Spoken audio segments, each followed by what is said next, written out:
Check, check, check, check, check, check, check, check, check, check, check, check.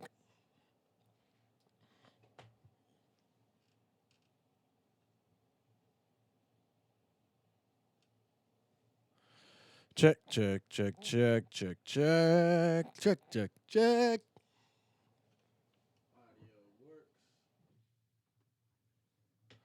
Audio works for me. Does it work for you? Somebody let me know. Is it loud enough? It's gotta be loud enough. Got to be. Still sending data to Twitch.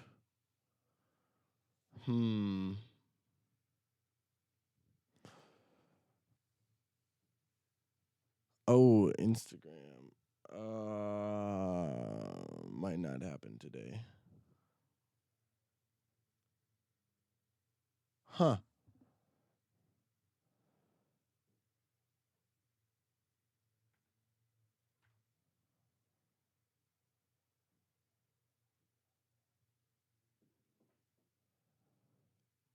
Got Facebook and YouTube working, but Twitch is taking a minute.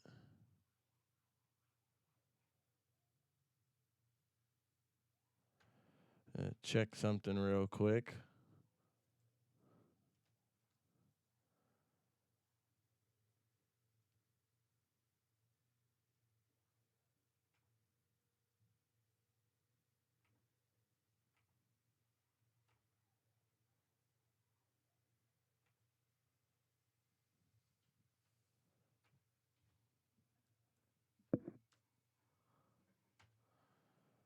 Do do do do do do do do do.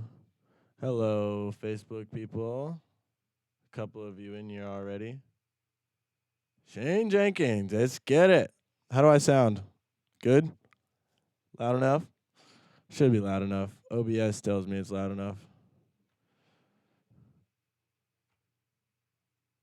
Now, I don't know why I'm infinitely sending data to Twitch and not actually live.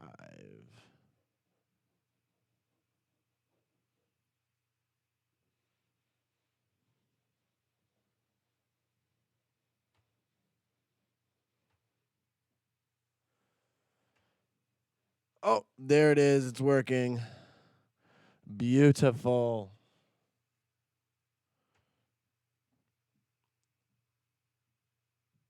All right. I believe everything is working, which means it's time to get a rockin'. Hello, everybody. My name is Mikey. I make music and perform as Dreadlock. This is my second I guess my second time doing a live podcast on YouTube, Twitch, and Facebook Live. Um, I was going to do it on Instagram, but I forgot to set it up. So next time we'll do it on Instagram too. Um, okay, Twitch has a few people. Sweet. I have a chat open, so if you want to ask me any questions, please drop them in the chat on whatever streaming service you're on, and I will answer questions at the end or at some point if I ever get tired of hearing myself talk or whatever. Even though I can't really do that in this situation because I have headphones on listening to myself talk. Oh, let me remind me, I need to record this. I have a Portal City podcast page on Spotify. Oh, Portal City podcast page on Spotify, um, and Apple and Anchor, I believe. So you can listen to all of these afterwards as just audio, or they're saved on Facebook and YouTube and Twitch as videos.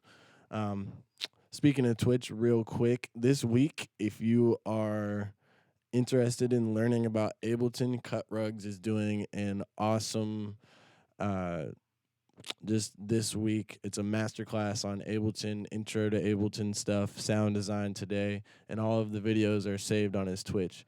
So definitely go check out Cut Rugs on Twitch and get you that good info from one of the top guys in the game. Hey, Mom. Parents out buying stuff right now. Okay, so moving forward. Today, I am going to focus on DJing. I'm going to talk about, I'm live on both Facebook pages. So if you're watching this from my Michael Boss page, I'm about to turn it off and you got to go check it out on the Dreadlock page. Boop. Sorry, it's taking me a second to get everything going today. And I got to share this. I probably should have done this before. That's all right. You guys are here for the learning curve. It's all part of the game where I learn what the heck I am doing with all of this online stuff.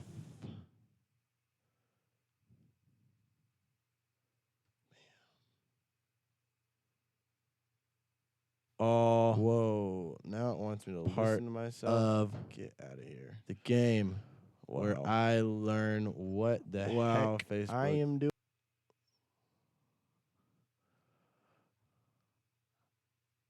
Okay, so we're not going to do the sharing into groups because then it's going to start talking in my ears to myself. And also, okay, that's enough of this. We're going to share it one time for the one time. And then I'll be in there. Share this in your favorite group that allows the sharing of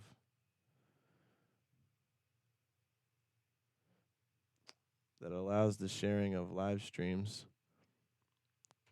Okay. Whoop. Boom.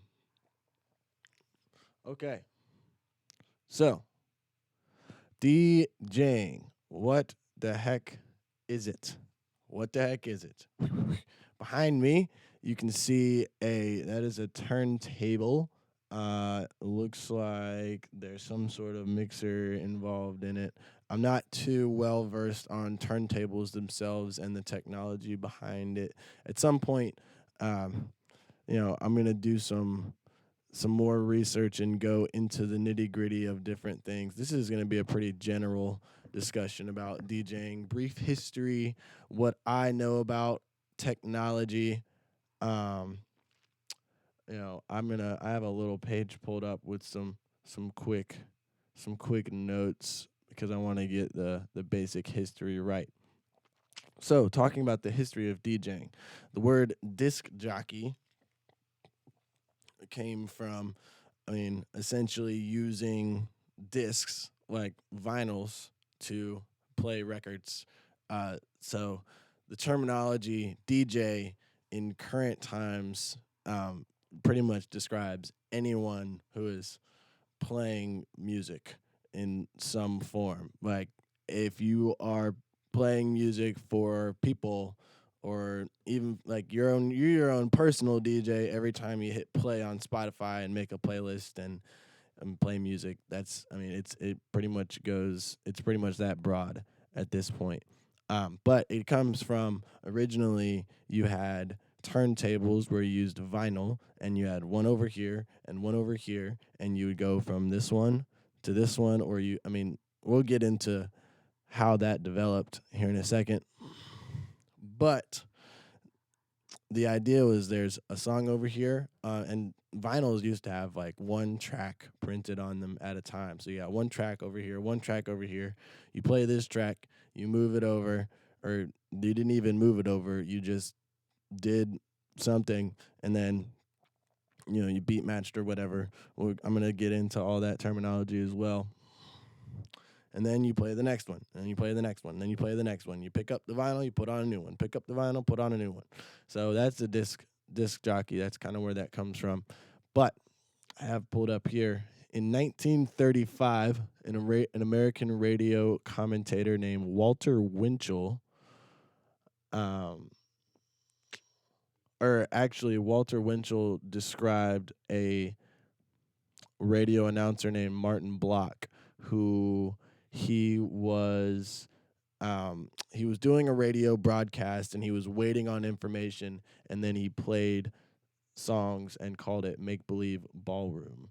And so that was the first time the term disc jockey was used.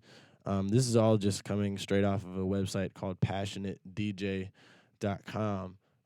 So I haven't, I'm not an official researcher. I haven't done, I haven't checked all of the sources and everything. So, but it seems like some pretty good information.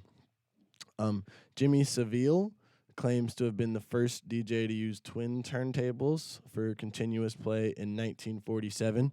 So that was the first time that you had a turntable over here and a turntable over here, so that you could play one and then play one immediately without there being a full stoppage in music from taking the vinyl off and putting another one on. And that was with Jazz Records. The first DJ dance party launched in 1947. And then the first commercial disco, referring to dance parties with DJs, was the Whiskey A Go Go in France, which was, underground raves, rebellious Frenchmen playing jazz. That's you can pretty much root everything that we know back to jazz somehow. Jazz is just the most complex of the music styles, I believe, and in that way, it just has influenced so many different branches. I mean, the best music now is somehow influenced by jazz, whether it knows it or not. Funk, it all comes from jazz. So moving forward into the 50s, you start seeing more DJs playing in parties, often with a live drummer. Um, and, the drummer, so they used to use drummers to play beats in between transitions. So you've got a song playing, and then maybe you have a drummer, and then boom, they lay down a beat while you're putting on the next one. And that was kind of the precursor to beat matching. So, and then this guy named Francis Grasso started using beat matching in the 60s and 70s in New York. And so beat matching is you is where you play two different songs at the same time, and well, they don't necessarily have to be played live at the same time, but you play two different things and they match in BPM. So BPM is beats per minute, and that's the tempo. That is the tempo of your song. And so in beat matching, say you have two tracks that are at 140 beats per minute. You play this one and it starts here, and then you play this one up, and they're going at the exact same time. And so when they're played at the same time, they actually blend together because the main drums blend together. And then at some point, you can turn that one off. That was weird with my hands, but you turn one off, and then it creates a continuous flow. So that you know that is what beat matching is, and that started way back before DJing. I mean, we were still, it was still all mixing. I mean, mixing jazz, mixing dance music at the time. Um, and it also became huge in Jamaica as well. Selectors, that's where, the term selector that everybody uses comes from. It's from old school DJs in Jamaica. They were called selectors, as the selectors of music. Very straightforward stuff. Cool stuff to think about.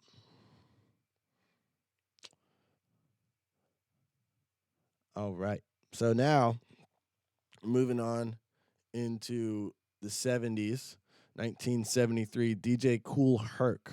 That's a name. And we start getting into pretty recognizable names. This is when kind of the idea of turntablism came into effect. Now you have people who are like DJ Cool Herc, who are looking at DJing as an art form and almost playing the turntables like they're an instrument using different tricks. Um, yeah, and then that's where the focus started to come on to the DJ, and then they're basically playing it as an instrument. So you've got juggling, which I think might have actually started coming into play a little bit later when we get to Grandmaster Flash. But essentially, this is where the roots of hip hop start to come, because as DJs start to create turntablism and draw this attention to what's happening to the music, the changes, the feeling. Then DJs would, because DJs were hosting these parties. They were hosting the party. They would bring b boys as we get later into it. That was kind of where Grandmaster Flash's um, comes in, because you know, he really revolutionized a lot of what hip hop became, as he brought MCs in, and MCs were people who were speaking or trying to hype up the party um, originally, and then they start speaking in rhymes and speaking in time with the beat, and it adds to the flow of everything, and kind of, people would, when Grandmaster Flash used to do all this fancy stuff with DJing, people might stop dancing, and that wasn't the point. So then there's this guy who's standing in front of the DJ who is now hyping up the party and getting everybody to move while all the cool sounds and everything from scratching and everything start going on. But that's kind of the hip hop side, because there's also the entire techno and house and underground rave scene that starts to develop on its own, where the focus was entirely on basically smooth transitions, song selection, the feeling in the crowd, the DJ hiding under a rock while the lights and the crowd just all work together. And that's kind of where electronic music and the disco age kind of come together, and that's how that pretty much developed. So yeah, that's a very, very, very broad, basic explanation of kind of where DJing came from. So yeah, that's enough of that, looking at stuff. Oh, I gotta turn off my sound here. Okay. So thinking about the history of DJing and thinking about where it all came from, um, you know, it seems that as time went on, more attention has been brought to the DJ. And then early DJs were like, hold up, why are y'all stopping dancing and watching what I'm doing? Look at this rapper or this dancer or this other, pay attention to this. And then somewhere along the way, in especially in electronic music, actually pretty much just in electronic music, hip hop DJs still for the most part are in the background. A lot of them, a lot of really great hip hop producers are DJs also. Um, for example, once I saw Future at Okeechobee, and for the first 10 minutes of Future's set, it was DJ Eskimo who came out and played random rap songs for a second to get everybody hyped before Future comes on. And so in the hip hop game, the DJs still, it hasn't changed that much. There's more stardom in all of music these days than there was traditionally when people were just trying to figure things out. Um, but as the development of things kind of slowed down, and it all became a market, like there's a market now. So yeah, hip hop DJs for the most part are still playing music for rappers, or filling in time, and they're also being the MCs, the guy that you hear screaming in the background while a rapper is rapping is oftentimes the DJ. So yeah, but to be honest, I don't know a ton about the hip hop scene. Um, I started my personal career of DJing was in the college party scene, which um, at the time, this was like 4 years ago. Time hasn't changed that much. But I mean, it definitely has, though. It has changed a good bit, even just in the time that I've been doing it. But when I started, I was in the college party scene, and so everything that I was doing was hip hop for the most part. That's what people wanted, hip hop and rap. And my job as the DJ was to keep the crowd energy up by, I mean, speaking in the mic. We always had some sort of lights or stage set up, so the attention was brought on to me as the DJ. But, in that world, my job was to play the right songs, pretty much.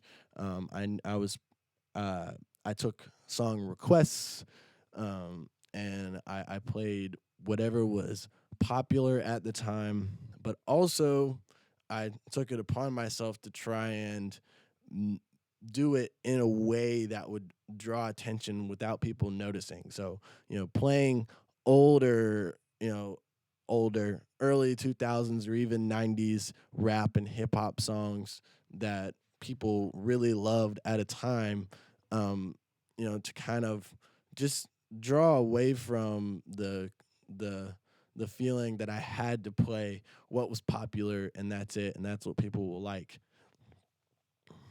Um, so that was really my experience in the whole rap and hip hop scene of DJing. But then, in electronic music, as I was talking about before, you had underground raves, you had people who were going to these giant warehouses that were completely empty, and it was dark, and there were a few lights and loudspeakers, and you didn't know where the DJ was. I wasn't there, but this is just what I hear. There are a lot of really cool people around who can tell you about this stuff. A lot of people right above my generation who have been DJing for 20, I mean, even up to 30 years at this point, considering it's 2020 now. It's crazy. Um, but yeah, so the underground rave scene, you didn't even know where the DJ was necessarily. You were just focused on the music and dancing and the people around you, and the DJ's job was just to read the energy, not create the energy with like their personal self necessarily, not scream into the mic, not even necessarily play their own tracks. Just playing music, trying to create an energy and a vibe. That, same with hip hop as uh that transitioned into what we see now.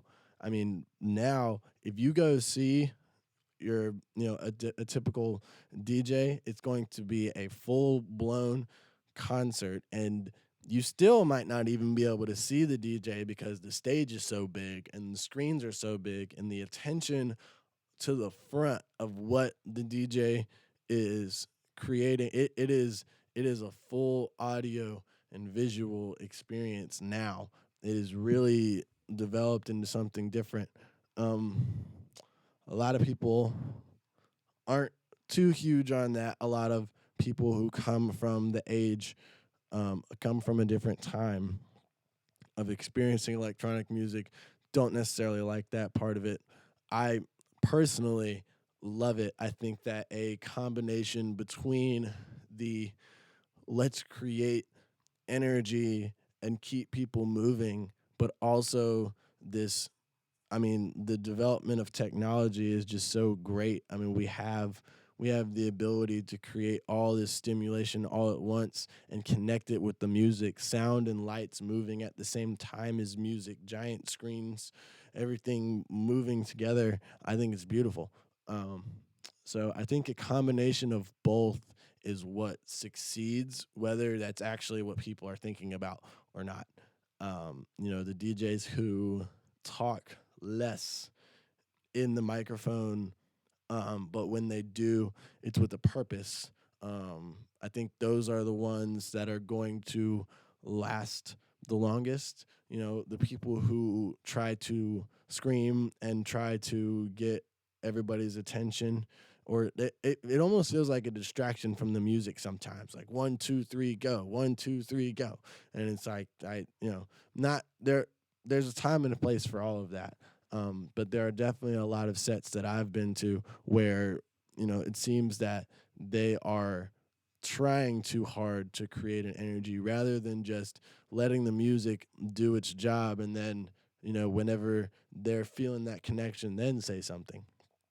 That's kind of just my opinion on that. Anyway, um, so yeah, I think that's enough about how DJing has developed for right now. Moving on into let me see if there's any questions about that. Nope. Today I am Candace. I am not playing any music today. Today is just a spodcast. Spodcast. No, it's just a podcast. So I'm just going to be here speaking my mind on whatever comes to it. Focused on DJing, no. This is my first attempt to focus on a specific topic. If you were here last week, you heard me ramble from whatever to whatever. It was a very, very wild experience, just kind of letting my brain go. And one thing came and then it branched into another thing. I went into my life. I talked about experience from being 12. It was very cool. And today I'm trying to focus in on DJing a little bit. So back to that. um, so let's talk about. So I would talk about history and technology a little bit. So technology wise, I already talked about uh, the fact that it originally was all done on vinyls, and so you had vinyls, which are the actual disc that the music was on. That's what that thing. Yeah, there it is. That black thing right there. You put that on the turntable, put the needle on it, and then the vinyl spins, and then the needle basically reads the audio off of the vinyl, and that creates sound. Pure magic that I don't true I haven't done the research to truly understand scientifically how that works. It's I mean, even that is such that is what's the term I'm looking for? That's not old technology, but that's classic tech. That's technology that has been around for a long time, and I still don't understand it. But then as we move forward from turntables, it starts to become digital. And so what you have is uh well, now I'm pretty sure there were some versions of almost digital um turntables that use tape. I don't remember exactly, but what I know of next, kind of the next development from turntable plus vinyl, is what's called a CDJ. And a CDJ is where you would put a CD into the drive, and then you had a like a plastic spinning turntable that acts as the um, replicates the vinyl itself, and the whole device you could put a CD in, and then you can choose which song you want to play, and that just changes the whole game because then you can and also I think it's important to remember the mixer is in the middle, and a typical mixer now, I didn't really look into the history of the mixer itself. I believe Grandmaster Flash had something to do with the crossfader, but the mixer would go in between two turntables, and essentially you had volume over here on this side, volume for the right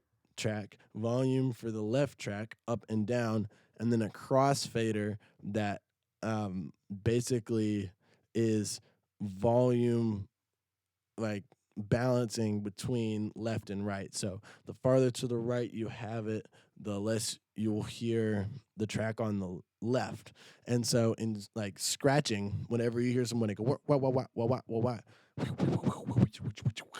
that stuff, that is where the crossfader comes into play. Because I mean, the crossfader comes into play in however people want to use it, but that's a big part of scratching because it's not just as simple as moving a turntable and it making a scratching noise. Because if you just have the volume turned up on a turntable and you just start scratching it, it's going to make that scratching noise, but it's going to be long. It's not just going to, if you move it really fast, it's not just going to move perfectly with a beat. The crossfader, you use it to jump over to this track that's scratching. And so that's where a lot of the rhythm from the scratching will come from. You use the crossfader to jump back and forth from what you're scratching. I don't have a good visual of that right now because I don't do scratching. I'm not a turntablist myself. It's something that I do want to learn in some point in my life. I would like to be able to have, a collection of vinyls and a classic turntable, simple mixer setup, and practice some scratching. I think that would be really cool. But yeah, so that's where the crossfader is, and now a mixer will have a simple left and right volume fader, a crossfader, but it will also have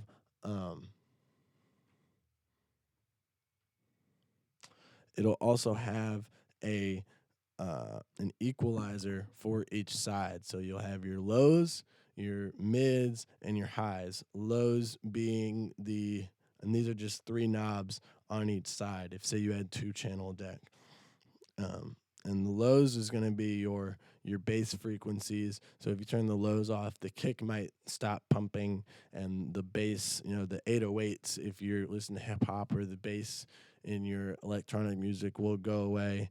The mids, it's pretty, it, you can, and in today's technology, you can set what range these different knobs actually control. But the mids are going to be where a lot of where vocals and other main instruments are going to live. And so if you were to turn that down, the vocals might disappear from the track. And if you turn down the highs, that's mostly, the top stuff. So that's going to be like your hi-hats and, the top of your snares and, the crispy, bright, high-pitched sounds in the frequency range of what you're doing. And so when mixing, for myself, the first thing that I learned was that if you can get away with combining a lot of mids and highs with two different songs, but you can pretty much never, I mean, not never, a lot of people in certain styles of dubstep will blast two bass drops with the lows together. I personally never do that. And getting into my experience with DJing a little bit, you know, I kind of set not rules, but guidelines for myself. So there are certain things that I absolutely do not do, and certain things that I realize are essential to how I'm trying to get a clean mix to come through. But not to totally forget that I was talking about CDJs. So CDJs, you've got two CDJs. You put the CD in, into each one. You can choose your tracks. You've got a mixer with your EQ, and that and how it has developed into now CDJs. You can plug a USB into it, and you can have, you know, four CDJs plugged into a four-channel mixer. So four up and down faders, of um, four sets of EQs. You have effects that you can trigger on the mixer itself. Pioneer, I want to see. All right, so if I'm gonna do history lessons, I gotta do more research. What I'm realizing, I want to say Pioneer um, created the first CDJ. It's definitely the industry standard now. Pioneer DJ is a company that creates the CDJs. I mean, if you go to a festival, uh, maybe now down to like 8 times out of 10, the DJ that you're watching on the main stage is using CDJs to perform. And they're extremely robust.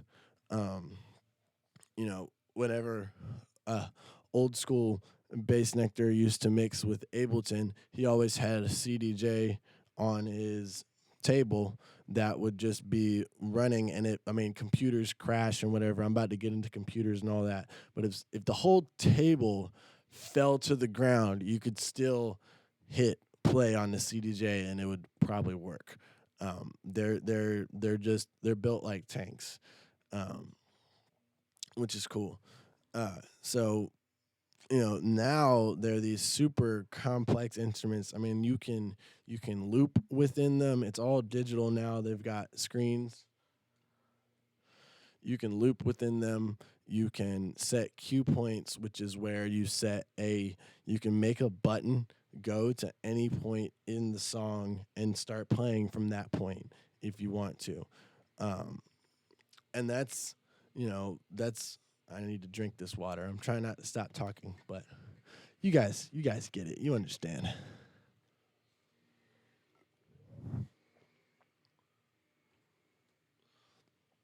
Ugh.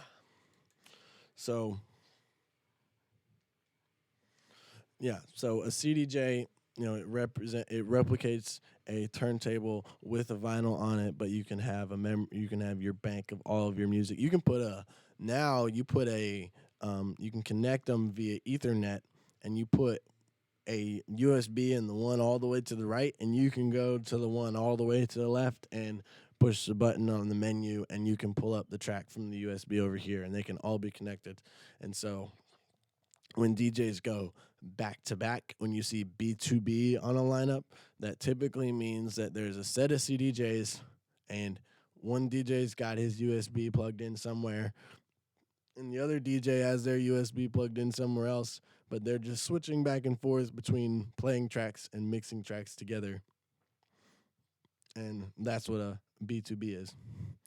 But so CDJs are the industry professional standard for what people mix on. Now, CDJ is a full set. I think if you get two of them with a mixer, you're looking at like 6 grand. I could be wrong, but uh, yeah, for four CDJs plus a mixer at the highest quality, professional quality, you're looking at thousands and thousands of dollars. Um, and obviously, we all know a lot of DJs now, because that is like there are a lot of people who DJ now. They don't all spend thousands of dollars to get going. You can get going with a controller, which is what I'm about to get into next. So, CDJs came after turntables as the standard. And then, whenever computers start to get smart enough for us to use them for this type of stuff, and people start getting really creative with softwares, now, and this is what we see now, and is very common now in home that people use to practice. A lot of people use controllers at home or in their regular DJing life, whatever they do, and then go use CDJs at whatever gig that they get at whatever gig that they get booked for. But a controller is just a all-in-one. It's exactly what it is. It's a controller, and so typically you've got two replica turntables on the controller, and then you'll have buttons underneath, and you have a mixer in the middle, and it's all in one, you know, one device, and that will plug in via USB into a computer, which is running a DJ software. The software that runs CDJs is called Rekordbox. You can also have that software on your computer and control it with a the controller. And then there's Serato and Tractor. Rekordbox, Serato, and Tractor are the, I guess, the standard, professional DJing softwares that people use with controllers. There's also other ones like Virtual DJ. There's simpler ones, less complex ones like Virtual DJ that people use to get started. All of them essentially do allow you to do the same thing on a basic level. They don't start really divvying away from each other until you get more complex into how you're using it. I personally use Tractor. I've been using Tractor. Well, now I use Tractor and Ableton, but that's Ableton's next. Um, so yeah, so Tractor, Serato, and Rekordbox. You're using a controller. Now, I'm not gonna spend more than like a minute and a half on this, but there are a lot of, as you know, when the transition went from vinyl to CDJ, a lot of vinyl users got mad. They don't like, uh, they don't like the idea of not using real vinyl. I mean, they didn't like, music not being printed on vinyl anymore. People have always had, they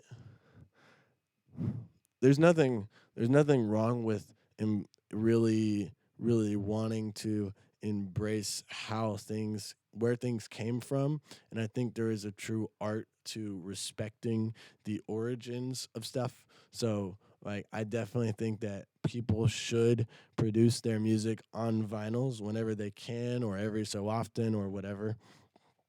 But as technology changes, some people just don't like it very much. So obviously, whenever computers come into play, then and people just don't like the concept of computers, making everything so easy. Now you can go online and download whatever you want easily. You used to have to go from shop to shop to shop looking for anything that sounded good, looking for your favorite song. You had to hope that the record store had it, hope that the CD store had it, whatever. But now, I mean, anybody can get, there's unlimited access to everything. And so that can be viewed as cheating. But that that part not as much. This is the part that people don't like, and that is the sync button, which is an automatic beat matching button. So beat matching is where you take a song. I explained this earlier, where two things are playing at the same time. Okay. The sync button uses the software. So the software will, if I have a song that's 140 beats per minute and I put it in the track, my software will have a set of grids that are lined up with the song, on the drum. So there'll be one on the first beat, one on the second beat, one on the third beat, a line for every single beat at 140 beats per minute. If I hit the sync button, then when I play, or if I play another song and I hit the sync button, when I hit play, no longer matters. I don't have to move the deck to get the songs to line up. you hit a button and they line up.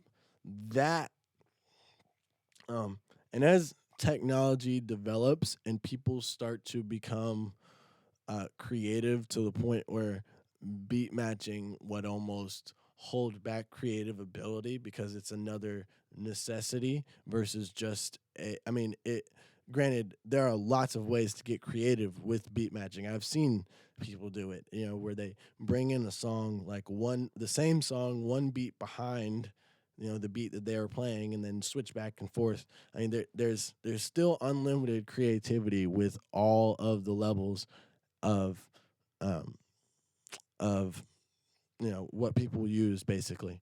So, but the sync button tends to be frowned upon, and that's because the idea is that now there are a lot of people who don't really put in the work to become technically good at DJing and just use technology to make one song go from the next smoothly.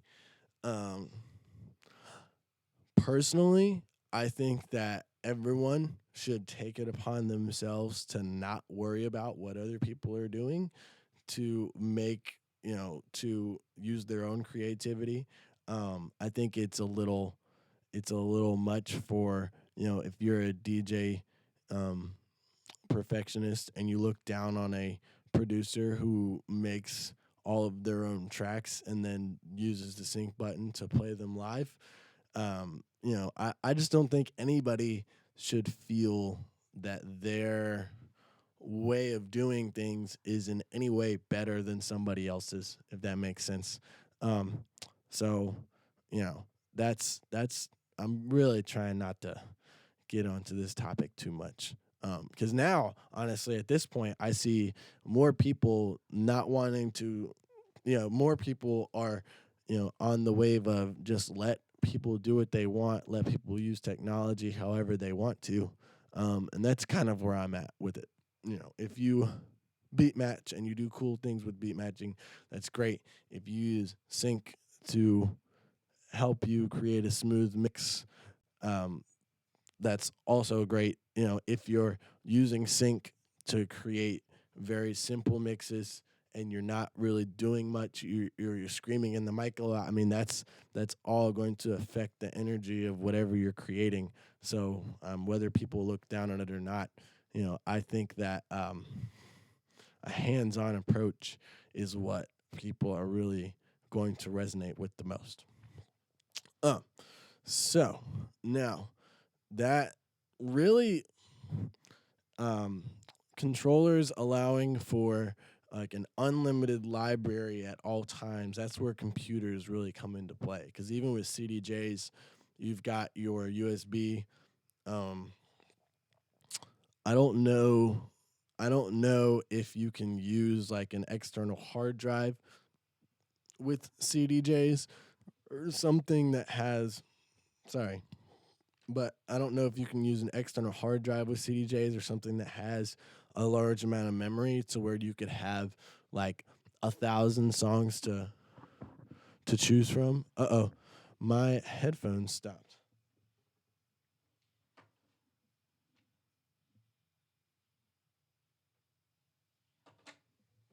Hello, hello, hello.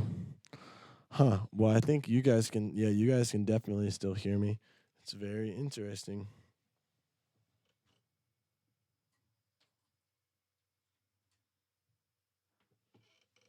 Okay. Huh. So I don't know what happened, but my headphones stopped. It doesn't really matter because I can hear myself speak anyway. It's a little bit different. So take these off. Okay. What was I talking about? They were also holding my hair back, so that's a thing now. Oh well. Here we go. Good luck the learning experience. um so okay. Um, Really, the biggest advantage that I would say for using a laptop is, the ability to have your entire library of songs at your disposal at all times. So you can plug a laptop into CDJs, I actually think, or run record box. like in your computer while you're using CDJs. I think I've seen people do that as well. Um, but yeah, just there um, now where the softwares themselves like Serato and Tractor. Well, let me talk about Tractor because this is what I use and why I use Tractor. So I personally, uh, I use Tractor because I like the layout of how cues work, and everything is just very simple and color coded and nice.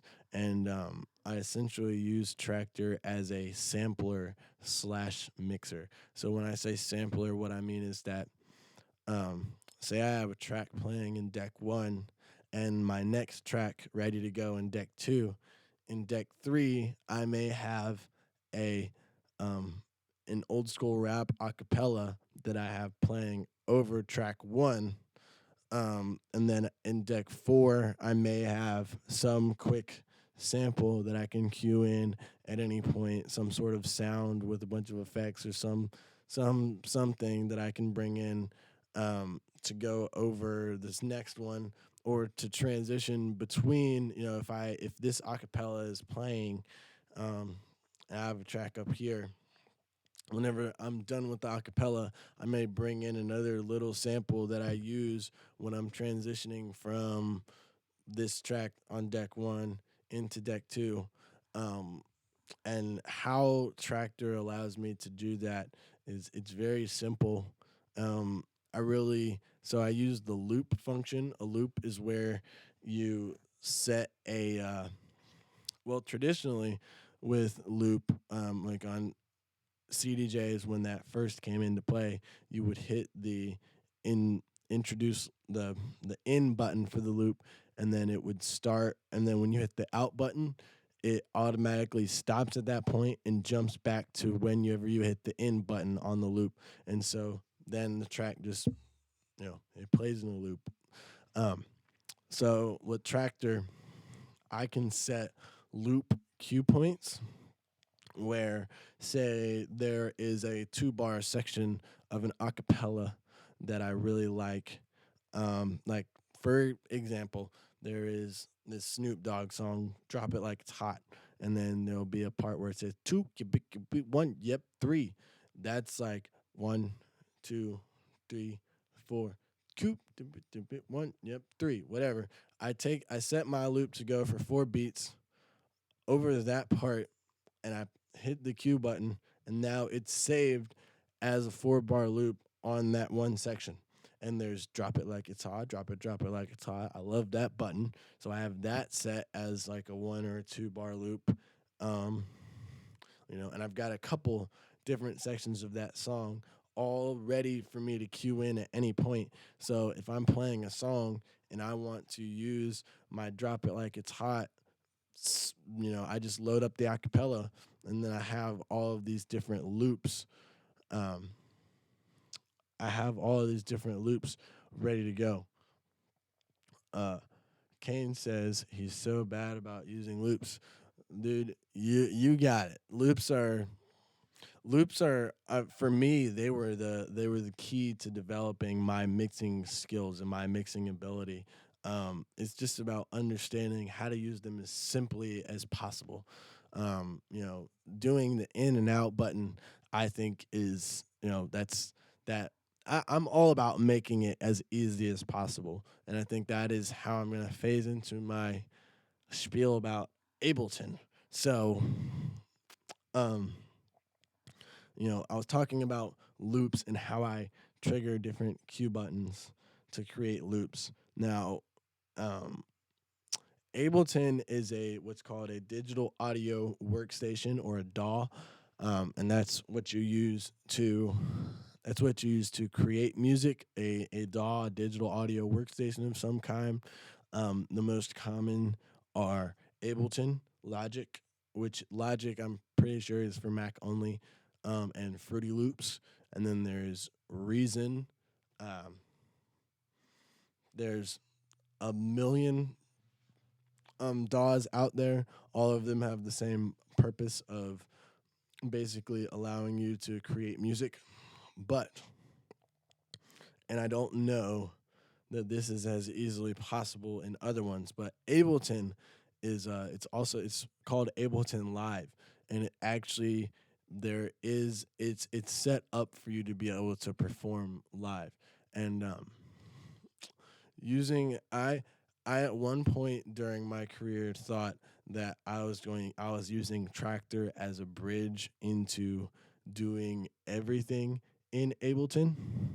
So, if I Ableton is God, how do I possibly explain Ableton without looking at it or showing it to you guys? Maybe that's what I'll do. I want to experiment with screen sharing on here. So maybe maybe next week I'll pull up Ableton. That's probably for the best rather than me try, because it's um it's Ableton is not like traditional DJ software. It's more of a DIY um interface where you can do almost anything that you want. Um so but basically I'll just tell you what I use Ableton for. So I use Ableton as my mixer for my sound mixer for all of my instruments. So what I have and what I have for my live streams, and I just like reached I just figured out how I use Ableton fully and Tractor together like within the last couple weeks, and I've been trying to figure this out for years. Um, but basically, what I do is I have my Tractor controller outputs going into my interface, and so one of my channels are different. You have what's called audio channels in Ableton, and that's the same thing as a track deck, or if dating back to a turntable turn into a CDJ turn into a track deck. Um, that's what a channel is in Ableton. You can have as many channels as you want. Most DJ softwares stop at four. 4 CDJs is typically the most that you ever see. 4 channel mixer is about the most. Actually, there's a 6 channel mixer now where you could have six. So that's gonna push the envelope um, for a lot of people. But in Ableton, like I have one channel where my I control all of my tracks through. So if I'm doing a DJ mix, I don't really use Ableton at all. I just use Tractor, but it plays through Ableton. Um, and then if I'm playing an instrument, I have that as its own channel in Ableton, and I have the push too, which is it's Ableton's flagship controller. It's just 16 by 16 buttons that you can control the individual channels in Ableton. You can control absolutely everything that Ableton has. It even has a couple functionalities that aren't um, accessible in regular Ableton, like the fixed length loop. I can plug in a pedal into the push, click a button with that pedal with my foot, and it sets a loop to record whatever I'm recording. It sets a fixed length loop and triggers it, and it stops automatically. Um, you can do something similar to that with just the software. See, this is, if I start thinking about Ableton and start going into Ableton, I'm really gonna get lost in the sauce, and it would be a lot more beneficial to you all who have no idea what I'm talking about if I had Ableton pulled up. So I think that's what I'm going to do next week. I think next Tuesday I'm going to dedicate to Ableton.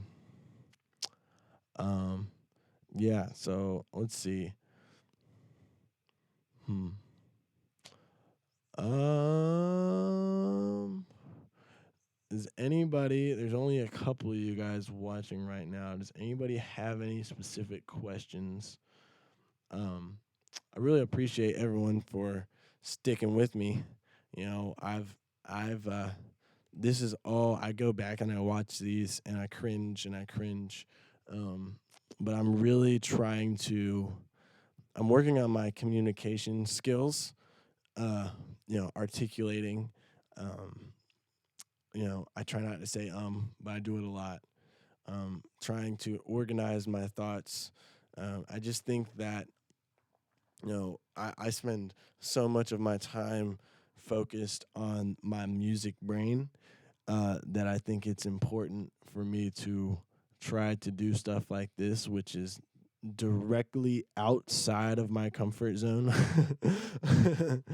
um, and yeah, so I don't know. I don't think anybody is going to ask me a question in the chat right now, which is fine. I've been going for almost an hour, which is my goal each time, which is good. Um, yeah. So I think that is it for me for today. Next week I'm gonna try to really have some good research done for next week so I can give you guys an in-depth look at what Ableton has to offer. Um, Ableton's got a free 90-day trial right now, and like I said at the beginning, Cut Rugs is doing a master class. Cut Rugs, Kyle Parton, um, super cool guy. He's given away a lot of secrets. A lot of what I learned through Ableton came from it's just people's opinions on YouTube. I mean, if you're learning anything, if you're trying to learn how to DJ, you're gonna look up. DJing is a bit more straightforward. Not because there's not really rules, but there are somewhat right and wrong way to do things, I guess. I don't know. It's just DJing is a lot simpler of a concept than producing is, even though there's an infinite amount of complexity that is available inside of it. You can make DJing as complex as you want to. That's kind of my approach. Um, I go for pushing the boundaries and almost live remixing. That's kind of what I view uh, my style of mixing as live remixing. I think that is what's coming. New wave of DJs using technology. Hello, North Carolina. That is where I am in Mebane, North Carolina. Yeah, but I think there's a lot of really cool stuff going on. I think we live in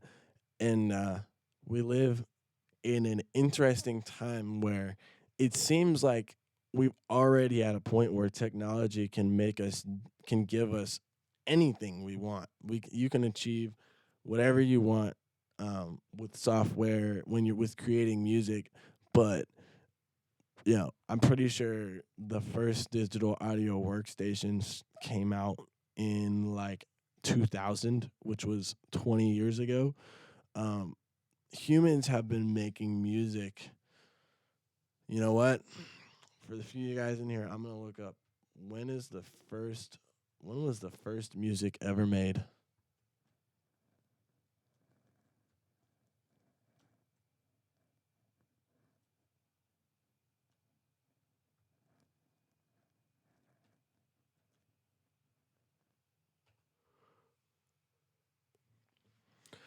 800 BC is when the first recovered piece of recorded music was found. It was written in cuneiform as a religious. I don't know what cuneiform is.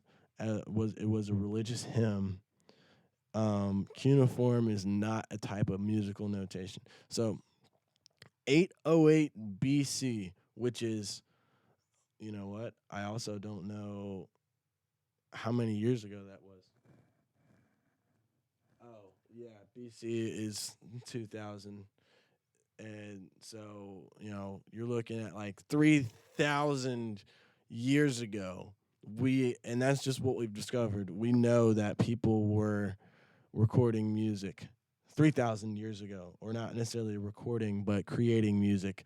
And so, if you think about that and how much longer the human race has on this planet, that's entirely dependent on how we use our resources and how we treat our planet. But that's a conversation for another podcast, also.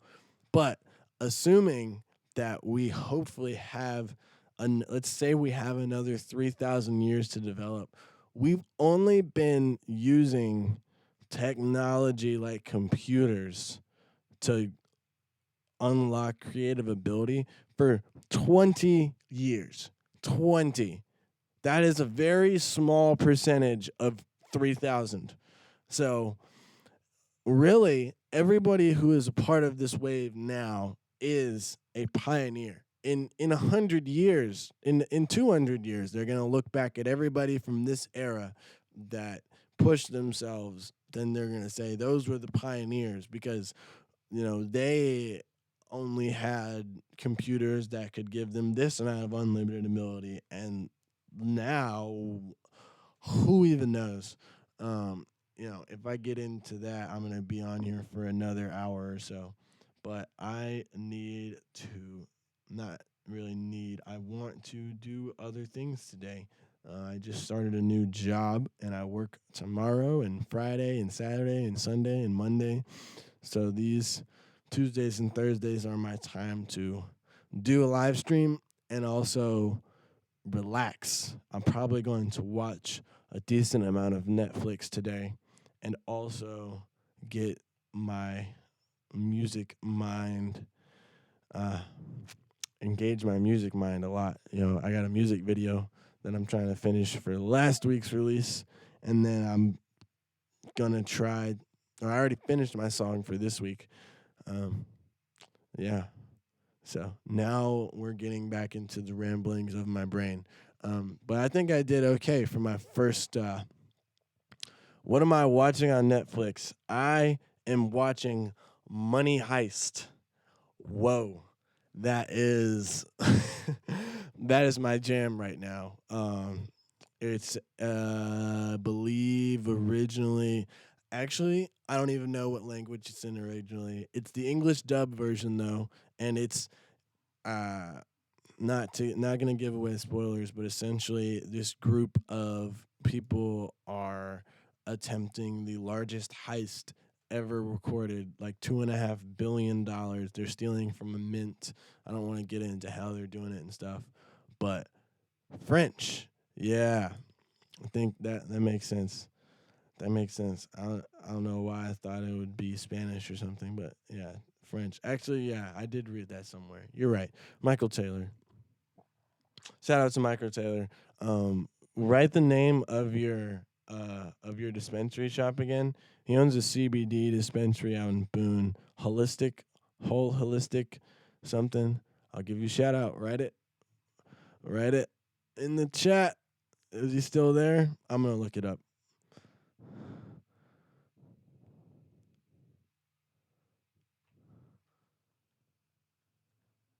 Oh, oh, I messed it up. Holistic Health Solutions. There it is. At HHS Boone, CBD dispensary out in Boone, North Carolina. Really great guy. He also owns Liquid Melt Promotions, and Liquid Melt Productions. We collaborated on Base Planets with my company Dubsonics out in Boone. Always in Boone and Asheville, two locations. Look at you go. What's up, son? Says Dean. Dean,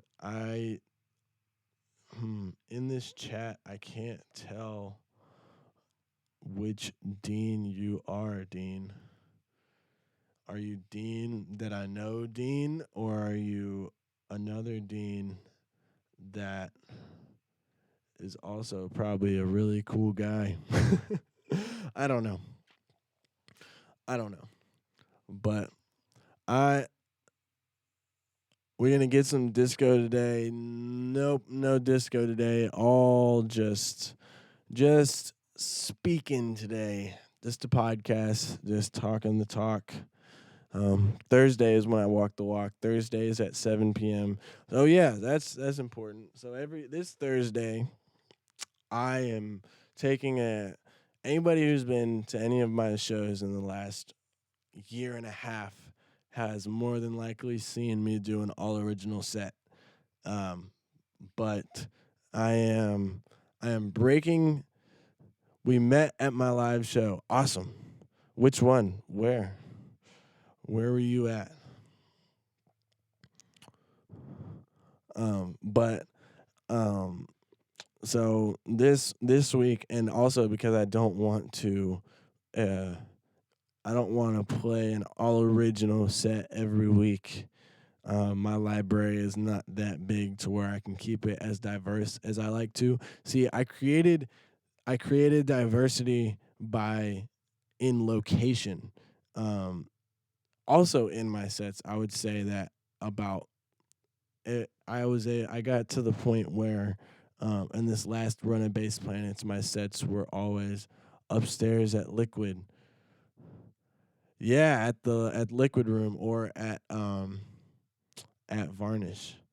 Yes. I so Dean. Oh, dude, I remember. I remember. You came and you said you had heard about me, and you liked my yeah, you wanted me to play the song Disco, but I didn't because that goes into exactly what I was just talking about. I was, that actually that wasn't an all original set. I did like a DJ portion, but I played like two or three sets that night with Brutal. Yeah, dude, I'm happy to have you in here. Thank you for tuning in.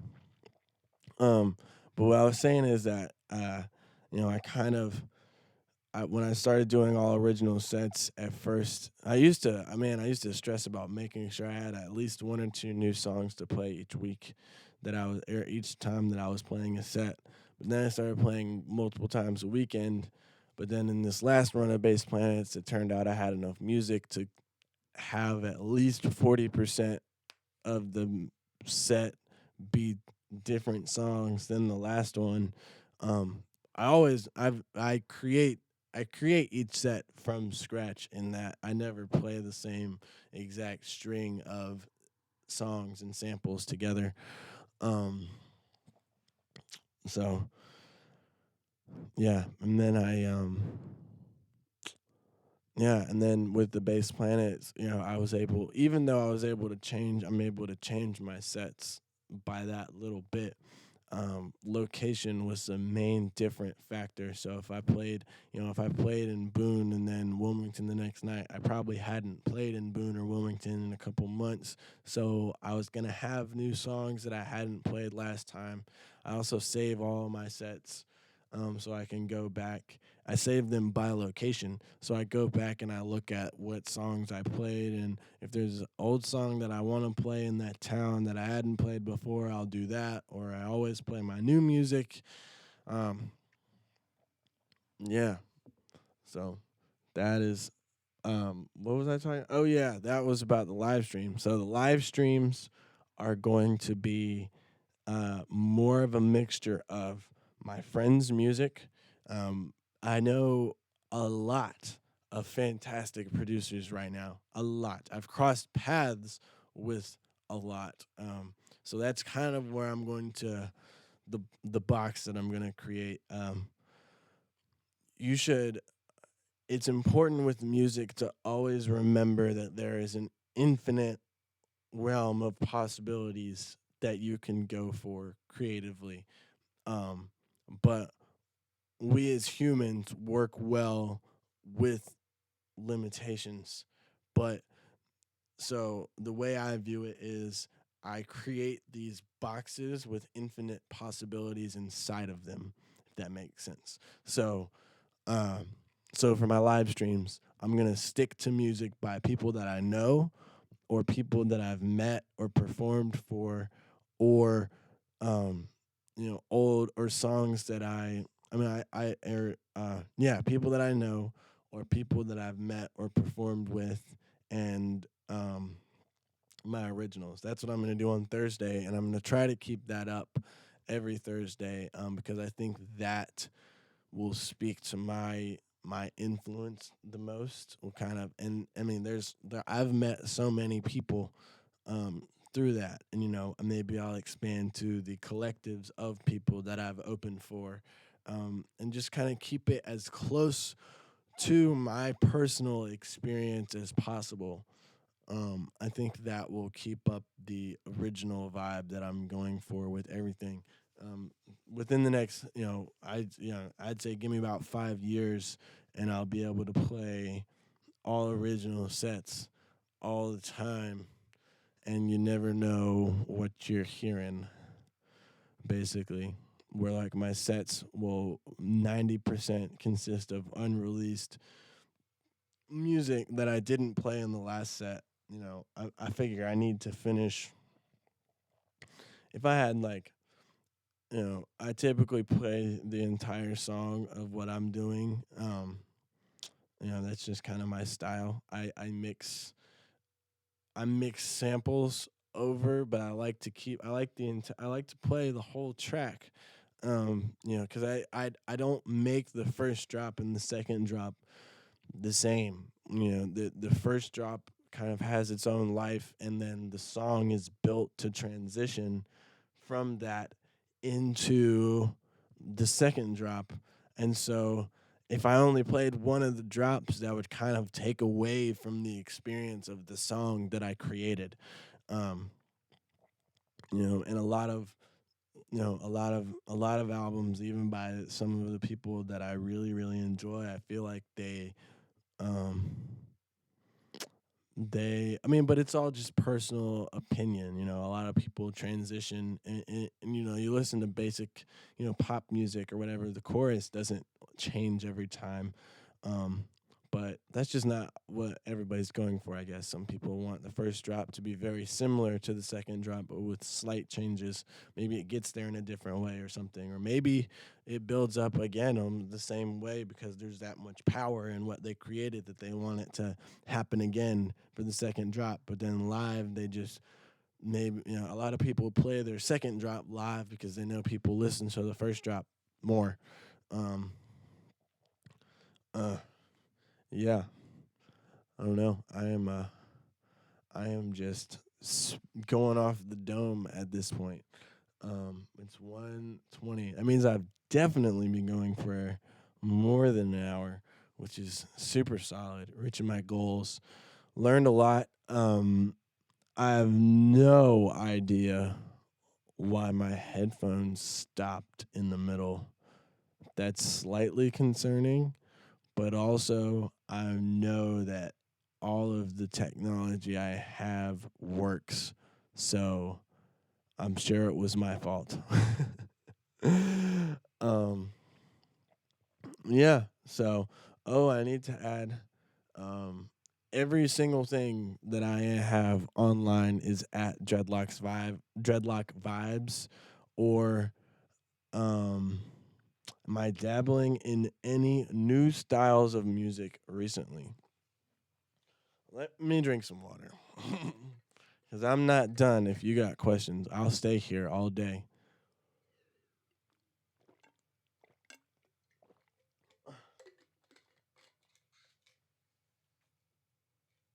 So, styles of music, genres. Me and that terminology don't see eye to eye. Um, I do not I do not have any idea how to describe the music that I'm making. Uh, but um, some side trends or anything crazy. So yeah, like I was saying, I don't really have any idea what I'm like when I'm making something. I just I just make it.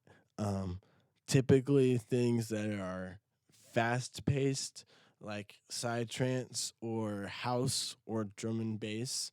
Um, for whatever reason, I haven't made any of those yet. Uh, I've definitely side trance is not exactly what it is, but I really enjoy Infected Mushroom. Um, and they have, I mean, they use like trance type sounds, but it's really intense. Like they're from Israel, I believe, and so they use trance type sounds, but it's really intense, and they have a live band aspect of it. So uh, I really have thought about learning how to make that type of sound, but I feel like I'm going to like if I make something with that that that thumping like wonky bass sound that's like going like that that you hear in trance. I feel like I want to do that. I want to like include that in whatever it is that I'm doing. I don't necessarily know that a steady beat um, that repeats itself like that is something that I'm going to be doing. I like things to be slow and have a groove that you can kind of move in between, not necessarily, boom, boom, boom, boom. Um, Even though uh, I've got a couple, I've got specific. Um, all right, so I have an idea for a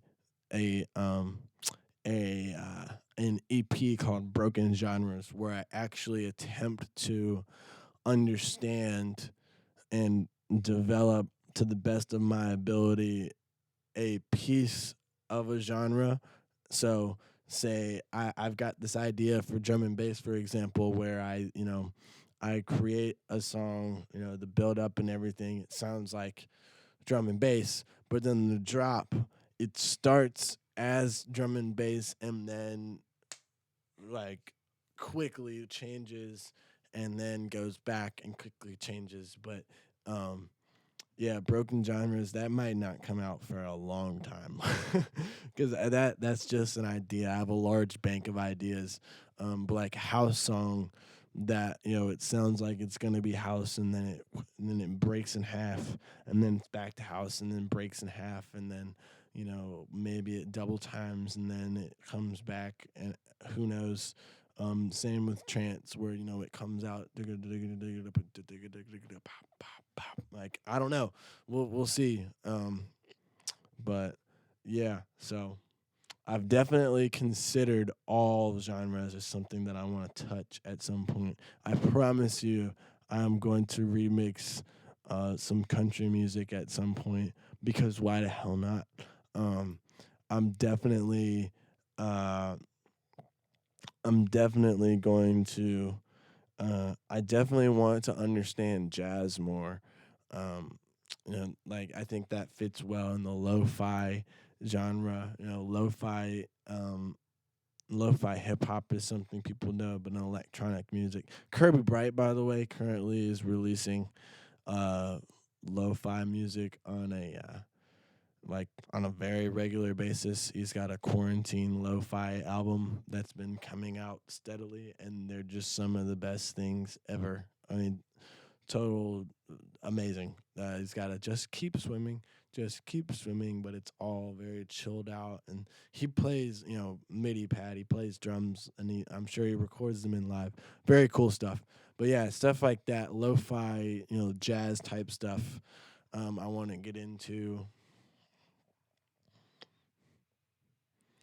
Shout out to Jesse J for reminding Hey Matthew, from reminding him that it's Dreadlock Tuesdays. Yes, it is Dreadlock Tuesdays. It's the extended version where I just keep going. Any dream collaboration partners. Um, so it's interesting that I mean, I don't know what the process looks like or whatever. At some point in my life, I would like to have a collab with Bass Nectar, just because that sound, um, that sound or that powerful bass, what is just like my first influence of all of it. You know, that's I want to, I would like to, I think, I don't know. Bass Nectar's like a team, and I really don't know what the heck is going on at this point, because there's no like Bass Nectar only originals really. It's all collaborations. But I would absolutely love to, if something of mine idea wise were to get Bass Nectared. um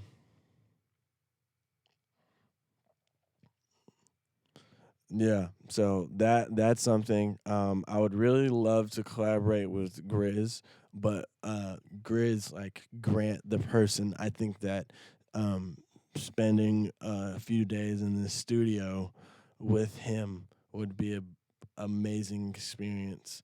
Um I'm a little bit intimidated by the idea of that, because I know he came from playing band, so I'm sure he's nah, but I don't know. I mean, I see, I've been watching his live streams and stuff, and I feel like I could totally hang out in there, and he would be super down with what I am trying to create. I think that would be awesome.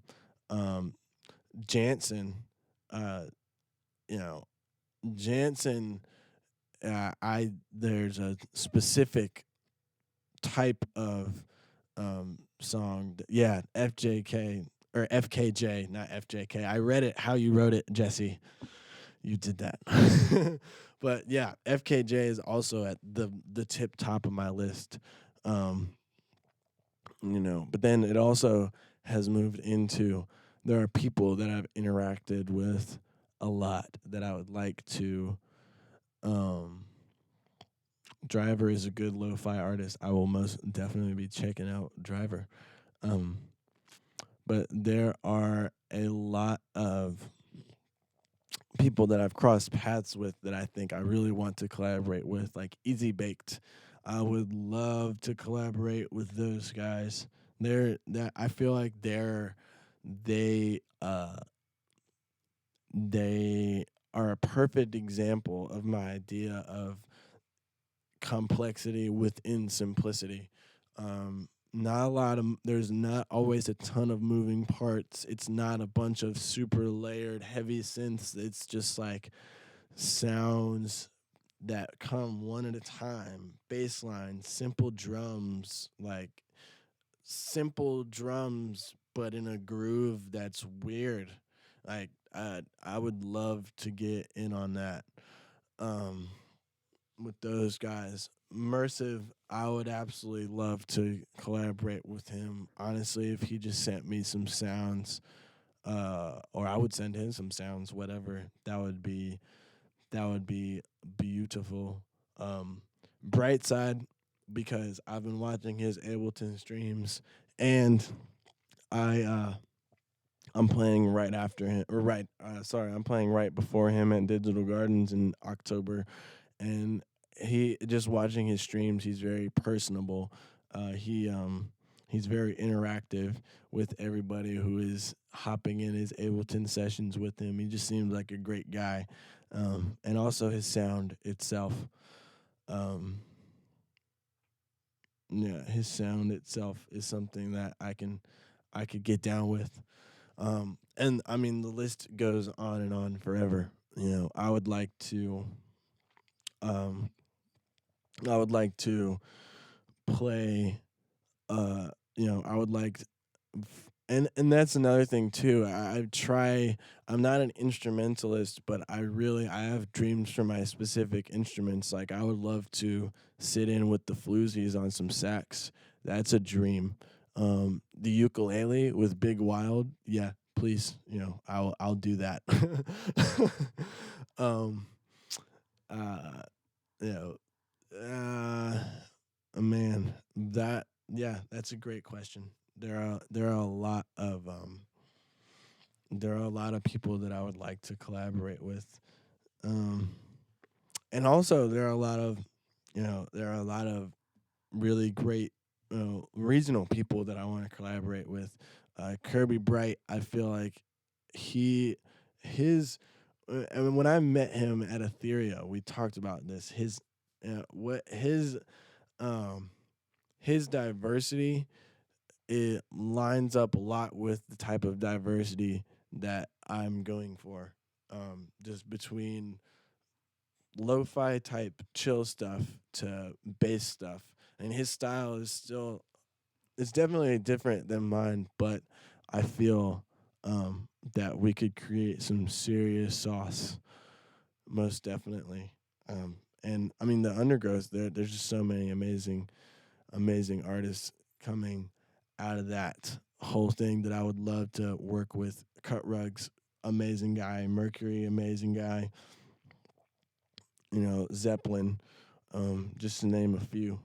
But I could go on forever when I talk about regional guys. You know, Bromo Sapien, we got to make a track together at some point. A slapper. Latest, he's just blowing me away with all of his latest songs. Um, I would love to get in on some of that. Um, but to be honest, I'm a terrible collaborator. I have not. Um, Most of the collaborations I have are me just finishing something that somebody sent to me, um, and that just being it. Um, what about those Portal City guys? That's me. That's Who the Folklore. That's Pfeiffer. That's Froggy P. Those are my boys. I actually have collaborations with all of those people. Um, but yeah, those are the boys. Also, I know Jesse's in here. The Music Groove guys. I'm Clutch Panda in particular. That dude is making some sauce. Um, there's just so many amazing little collectives coming out of this state or this area that I've been blessed to be able to work with. Conglo, I've worked with. Well, in that he sent me a bunch of samples of him making mouth noises, and do I have any melodic songs in the works? Oh, but for Congo, I made a song with like a bunch of his beatbox samples. But at some point, the crazy thing is that now that I'm not able to, I feel like I want to get in the studio with everyone. Um, I don't know, and some producers will understand this too. There's like this. It's hard to uh, collaborate in person for me because it's hard for me to let go, to compromise. At some point, I always want to take control over certain aspects, and you have to be able to compromise, and that's something that I want to practice. Um, I Somebody asked me something that I was gonna answer. I didn't know KB until Etheria. I've known of him for a while. I saw him play in Charlotte like a couple of years ago at Surge. But we hadn't really been able to. I mean, I hadn't even finished the song by then. Whenever I first saw him. Uh, but yeah, Etheria was our first time to really get to interact, and really have some conversations and connect. Do I have any melodic songs in the works? My release on Saturday is melodic. It is down tempo. It is the. It is. It is like as close. I've made a lot of my earlier stuff was more melodic. A lot of the first three songs I made were melodic, and then pretty much as soon as I figured out what I wanted to do sound design wise, I hopped right into it. But yeah, this Saturday's release is like the it feels like my down tempo sound, I guess. It just fits the bill for what I'm going for. And I spent a lot of time on the mixing and mastering of it, and I'm really, really happy with it. Um, what kind of music did I listen to before I learned about electronic music? Um, so I my early influences of music were spent just kind of appreciating whatever was being heard. I didn't do a lot of research. I didn't go looking for a lot of CDs. My dad has a lot of jazz type stuff that he would listen to, and that's what I listened to. I listened to whatever he was listening to, pretty much. And I'm on a mission to find all of my favorite songs at a time. I have a Spotify playlist called Favorite at a Time, and I'm remembering slowly but surely all of the songs that throughout my life or childhood I truly resonated with. And yeah, Dad, I'm on it. um, but I'm looking for all of those tracks, because I didn't spend a lot of my early music, my early music listening really paying attention to what it was. I knew the words to a lot of songs. The first song that I remember really like wanting to sing over and over and over again was Lovely Day by Bill Withers.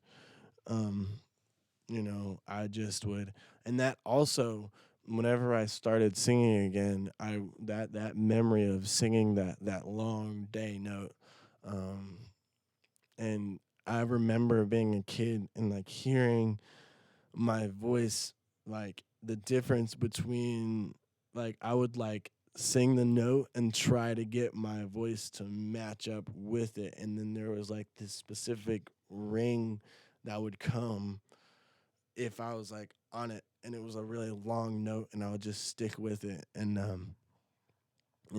trying to remember that feeling or that sound. That is you know that's not perfect pitch is kind of where you can. I mean, it's essentially perfect pitch, but I don't have perfect pitch. That's like what that when something is in tune with something else, when it fits. There's like this ring, this specific type of ring, when everything is in tune with itself. And that's kind of what I go for when I'm singing or when I'm playing, or when like tuning by ear, for example. There's a certain type of ring. There's a G note, and then there's right above a G note and right below a G note. But like there's this ring that you can hear whenever it's right there, and and I can remember uh, I can remember hearing that or feeling that before I knew exactly what I was going for. Um, so yeah, before and then my discovery of electronic music was, uh, you know, God, what I don't even remember how old I was, but I somehow came across dubstep on YouTube, and I clicked on it, and it was this song. Um, so whenever I think about it, I feel like it happened earlier, but I don't even think it happened until I was in high school, like early high school or maybe sophomore year or something. But I remember I showed everyone that I was friends with at the time, and nobody else liked it. So I just kind of kept it to myself. But the first time I heard a dubstep song on YouTube, I was completely like, I just remember being like it was just the coolest thing I had ever heard. I was like, this is nope, not Sierra Leone. Um, it was I'm about to tell you right now.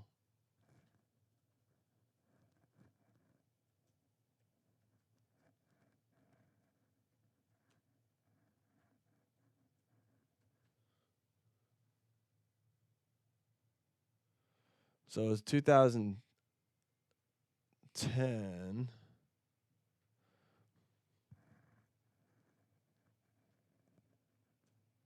I looked this up the other day.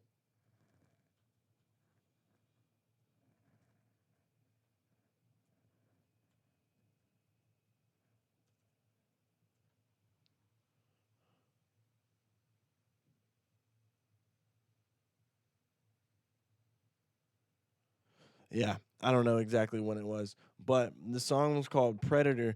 Oh, that makes sense because I was probably looking up. I really liked all the Predator movies and the Alien movies, and like Alien versus Predator, the first one that came out a long time ago was my favorite, and that's probably how I came across it because um, this guy Crispy, Chrispy, made a song called Predator, and it's just like a jungle intro, like just sounds like a jungle. And then all of a sudden, bow wow bow wow, gun gun gun gun bow, whip. I just completely took over my whole everything. Um, but yeah, and I just kind of and then soon after that, um, is when I found Skrillex and Scary Monsters and Nice Sprites and all that stuff. And yeah, I was just completely obsessed with it, and but mostly to myself. And then I had a couple friends that I would like we would like do the hand motions in the car like whenever I knew all the sounds. um and I would make all these fun hand motions with like bass head, like and it's just Bass Nectar was found right after, like right probably around the same time as Skrillex, and I was like, oh, this is the best stuff ever. Um, you know, Unfortunately, I didn't know that the concerts were accessible to me. It felt like this whole world existed outside of my world. And there wasn't social media and stuff, so I mean, I really did not know at all that this was happening. I didn't know that Bass Nectar was in Greensboro in 2014. 2014 me would have been in there if I had known that it was accessible, but I did not. um, yeah, but yeah, Crispy. That was the first dubstep song I ever heard. And before that, I mean, lots of hip hop too. Lots of old school hip hop. Um, I've always really liked Tupac and Biggie. Um, oh man, Tribe Called Quest. Um, yeah. Oh, Heavy D. Oh, the Humpty Hump. No, the Humpty Hump isn't Heavy D. That's maybe it is. I don't know. Don't. I'm bad at the names and everything. I'm not the best at it, but I need to add the Humpty Hump to my what? I'm gonna figure out. My dad's gonna come upstairs and scream at me if I don't get this right.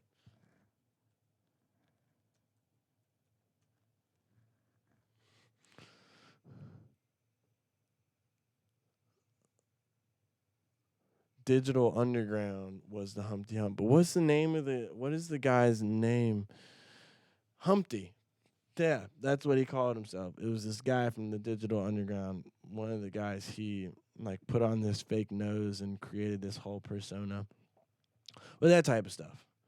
I'm not. I'm absolutely. Yeah, there he is. Digital Underground. Dad with the knowledge. But see, that's why. That's why I have my favorite at a time playlist is because I want to actually know these influences from my life. I spent that period of my life not really worried about what it was, just appreciating whatever I liked in the moment whenever it was played. But now I don't want to forget. I don't want to some riffs or songs or something will come into my head at random times. Um, and I try to figure out what it is. There's this one song. I don't know exactly what the heck it is. Um, and I probably never will. But it was one of the first songs I ever tried to learn on the guitar. Like that I really tried to learn, and I sang it for my girlfriend in high school at the time. But it was like a old prayer and worship song. I don't know. That's like a part of my brain that escapes me. Um and that's another thing too. It's like a brain exercise of trying to remember where my influence came from. I feel like I don't I don't have like a large CD collection. I don't have a large collection of pictures of things that I've taken for myself or anything. So I'm on this journey to not just to remember, but to to remember, and also to keep reminders of my influence and where I'm from. Um, yeah, so that is the long version of what I listened to before I learned about electronic music.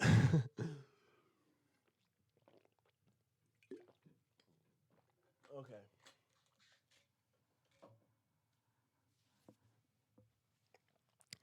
So, I if there is one more question, bass lights. See, that's something I never got to go to, because by the time I knew about it, it was the year that they were like not happening anymore. Yeah. Yeah. So, yeah, it is easy to forget. And this is a challenge for those of you who are listening. I want you to try to remember all of your favorite songs.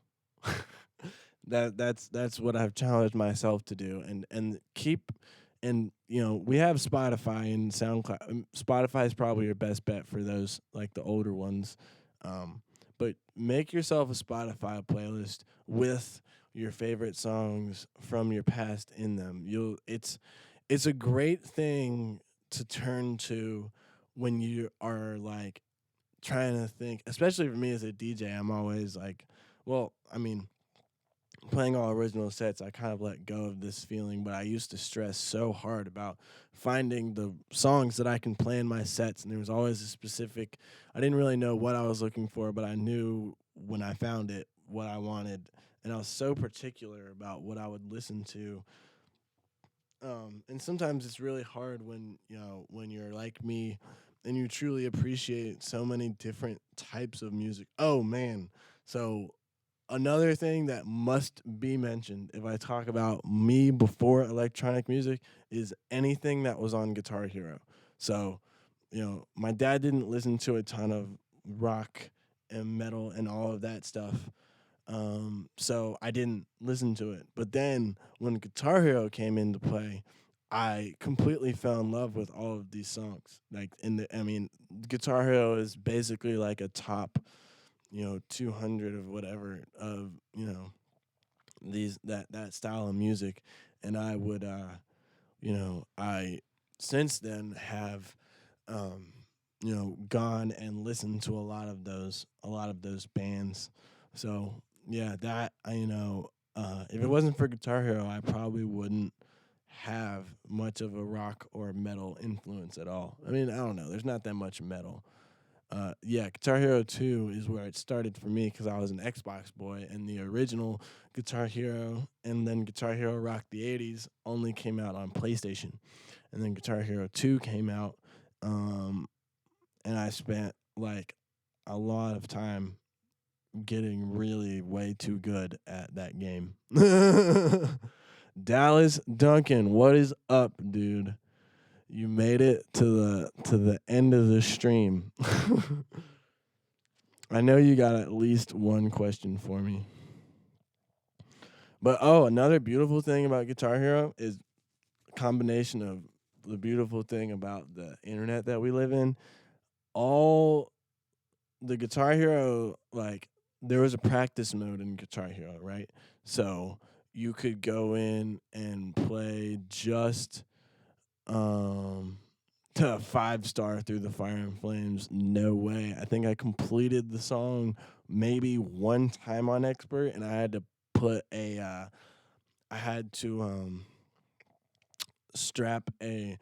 Actually, I think I got like past the intro because I used a rubber band and a cap and put it on the green button because that's the secret to Through the Fire and Flames is that you have to be able to get the green button in between because the other stuff I was great at the hammer-ons and all that other I could do that all day, but the green button in between all of it was beat.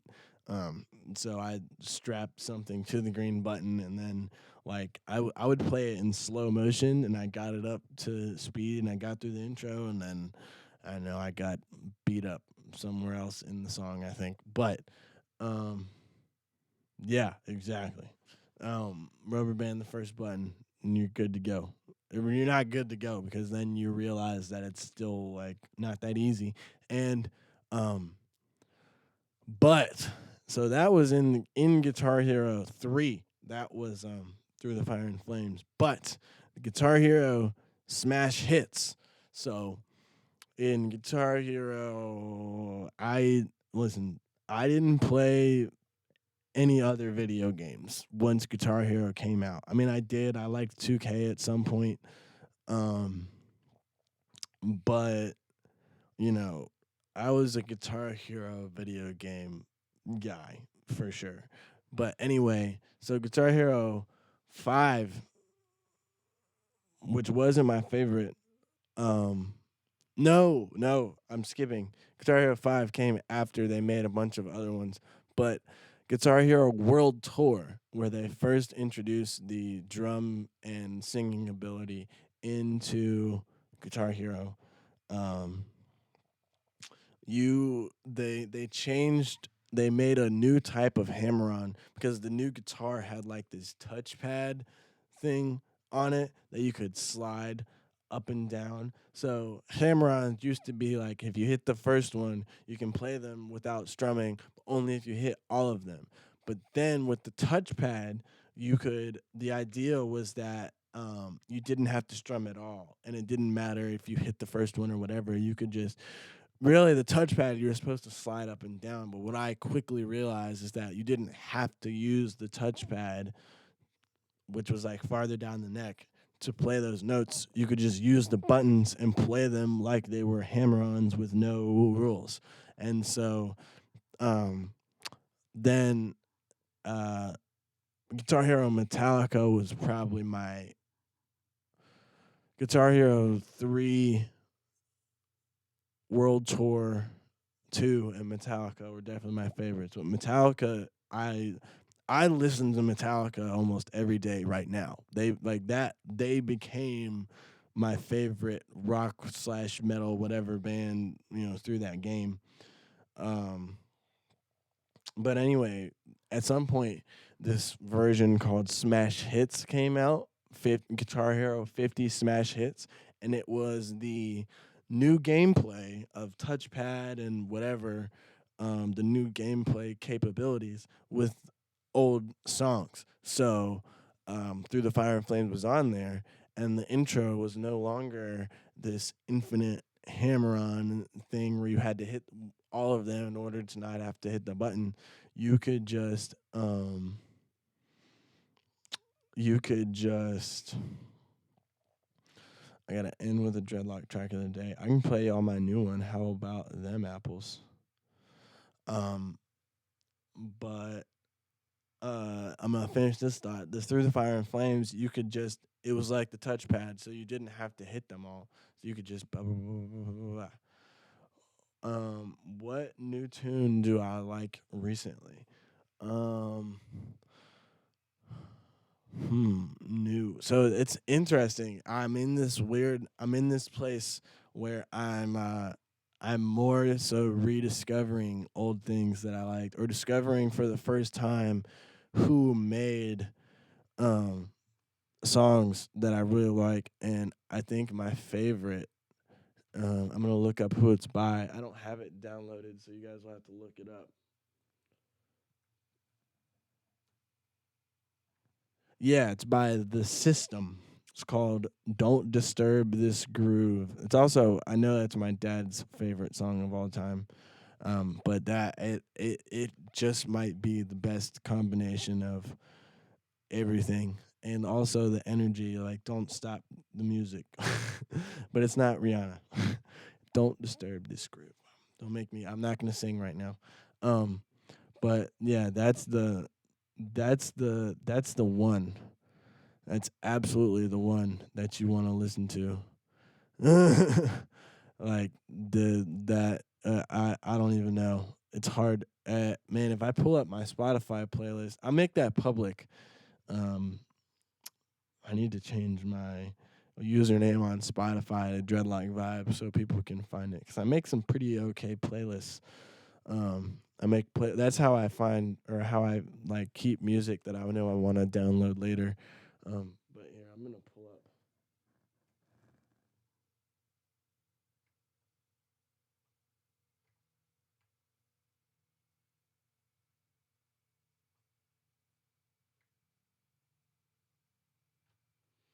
Here we go. Okie dokie. So I know this is gonna come out way too loud, but I'm gonna finish with, yeah, that's the jam, Jesse. The jam. The absolute jam. Um, but I'm gonna finish by playing the song that I'm releasing on Saturday, just to give you guys an idea of what down tempo dreadlock is absolutely supposed to sound like. Um, I'm super, super, super happy with how it turned out. I'm gonna start it real low and then turn it up, and then I'm gonna figure out why I cannot hear through my headphones right now. That is bothering me. But I'm gonna figure that out also. So here it is.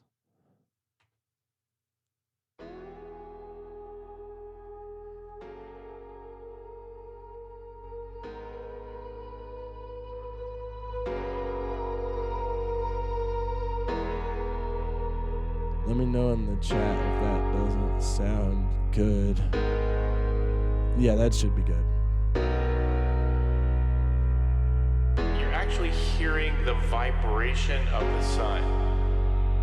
It almost has a warmth to it. It's just enough where I can almost feel the sound on my skin or on my clothes. I imagine feeling the sun, moving next to me.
anything material moves, waves travel through it, and the same thing happens inside the sun. And these waves are traveling, bouncing around inside the sun, and if your eyes were sensitive enough, you'd actually could see this jiggle. But what scientists have done is they've taken that jiggle and turned it into sound, into a sound that we can hear with our own ears. The sun is vibrating lots of different frequencies, and one of the things that's pretty cool about that is we can use those vibrations in the sun to look inside the sun.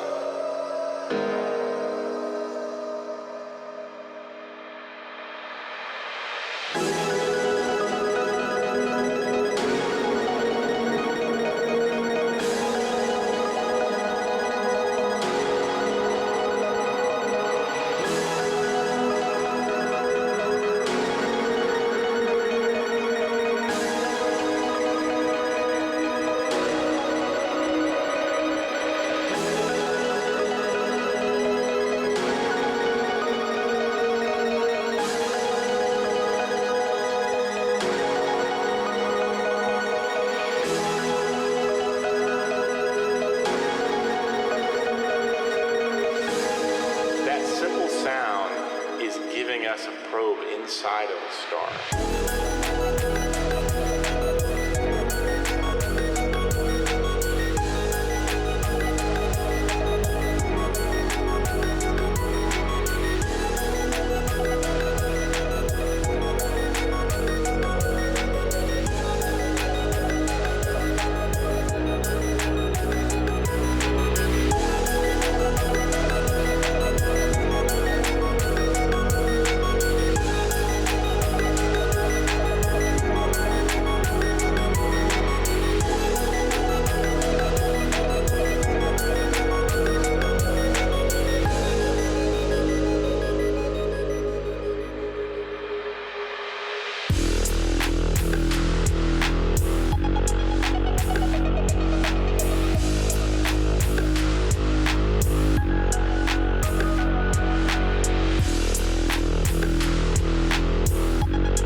I think it's over. Is it over?